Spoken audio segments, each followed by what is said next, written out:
Hi, it's me again with CorelDraw tips and tricks. I've done plenty of videos on text to path, but somebody had a question. They have a path and they need to figure out how to make the text because they have to do it over and over and over. And so I'm going to use the freehand tool. I've got my freehand tool set on 100%, and I'm just going to give it a little path.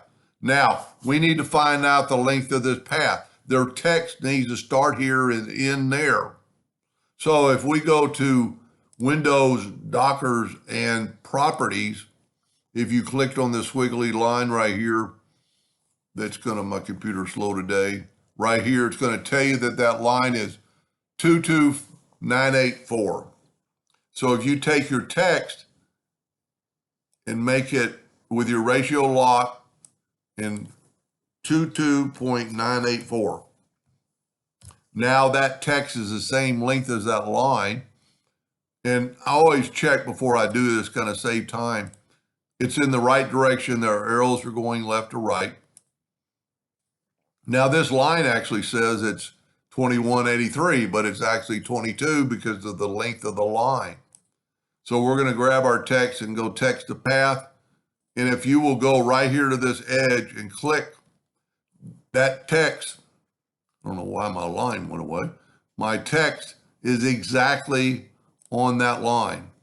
Now the T looks off because it's going from this point of the T. But if we look at the H, it is dead center. Well, it's a little bit off because it's just a curve in the path. But that's one way to figure out how big your text is. Now you could do it afterwards, regardless if you change the size. Let's go back to the small one. Let's go text the path and put it, on that edge. But see how it's not as long? Well, you can always grab your shape tool and grab that right there, but you don't have a stopping point. It's not, you're guessing where it's at. And it took me 2 tries to do it. So if you need to know the length of that line, matter of fact, let's just do it again and make the line a little longer. Let's make this line quite a bit longer. So now it is, and that's going to be too long for that. You know what, let's show you how to cut a line, make a 2-point line like right there. And then we can cut this line with the virtual segment delete key. And now our line is shorter, but it's a different size. Now we're going to grab it with still the same thing. It comes up and it's 24,339.